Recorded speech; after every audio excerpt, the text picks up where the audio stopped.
नमस्कार, मी वैशाली। राज्यात थंडीची लाट कायम असून अनेक जिल्ह्यांमध्ये तापमानाचा पारा लक्षणीयरित्या खाली आला आहे। ही थंडीची लाट अजून किती दिवस राहणार आणि तुमच्या जिल्ह्यात तापमान किती असेल याची सविस्तर माहिती घेऊन मी आले आहे। चला पाहूया आजचा सविस्तर हवामान अंदाज। आज 11 डिसेंबर आणि आज सकाळी राज्यात थंडीची स्थिती पाहिल्यास जेऊर करमाळा येथे सर्वात कमी म्हणजे 5.5 अंश सेल्सिअस तापमानाची नोंद झाली। अहिल्यानगरमध्ये 6.6 अंश सेल्सिअस तर पुणे शिवाजीनगर येथे 7.9 अंश सेल्सिअस तापमान होते। नाशिक विभागातही थंडीचा जोर कायम आहे। नाशिक शहरात 8.2 अंश तर मालेगावमध्ये 8.8 अंश सेल्सिअस तापमान नोंदवले गेले। जळगावमध्ये 7.0 अंश सेल्सिअस तापमान आहे। मराठवाड्यातही थंडीचा कडाका जाणवत आहे। छत्रपती संभाजीनगरमध्ये 10.8 अंश तर नांदेडमध्ये 8.8 अंश सेल्सिअस तापमान होते। विदर्भातही थंडीने चांगलाच जोर पकडला आहे। नागपूरमध्ये 8.1 अंश, गोंदियात 8.0 अंश तर यवतमाळमध्ये 8.8 अंश सेल्सिअस किमान तापमानाची नोंद झाली।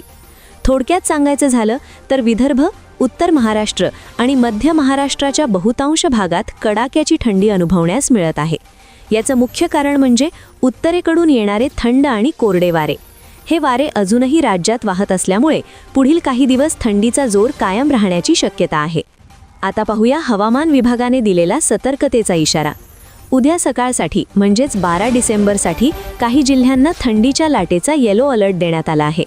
यामध्ये विदर्भातील नागपूर, गोंदिया आणि यवतमाळ तसेच मध्य महाराष्ट्रातील सोलापूर, अहिल्यानगर आणि पुणे या जिल्ह्यांचा समावेश आहे। उत्तर महाराष्ट्रातील नाशिक, धुळे, नंदुरबार आणि जळगाव या जिल्ह्यांनाही थंडीच्या लाटेचा येलो अलर्ट आहे। मराठवाड्यातील छत्रपती संभाजीनगर, जालना, बीड आणि परभणी या जिल्ह्यांसाठीही हा इशारा देण्यात आला आहे। या सर्व जिल्ह्यांमध्ये तापमान सरासरीपेक्षा कमी राहून थंडीचा कडाका जाणवेल। राज्याच्या इतर भागांत कोणताही मोठा इशारा नाही, पण थंडीचा प्रभाव सर्वत्र जाणवणार आहे। विशेषतः कोकण किनारपट्टी वगळता राज्याच्या बहुतांश अंतर्गत भागांमध्ये तापमान 10 ते 15 अंश सेल्सिअसच्या दरम्यान राहील, तर काही ठिकाणी ते 7 अंशांपेक्षाही खाली जाण्याची शक्यता आहे। ही थंडीची लाट साधारणपणे 16 डिसेंबरपर्यंत कायम राहील। त्यानंतर तापमानात किंचित वाढ होण्याची शक्यता आहे।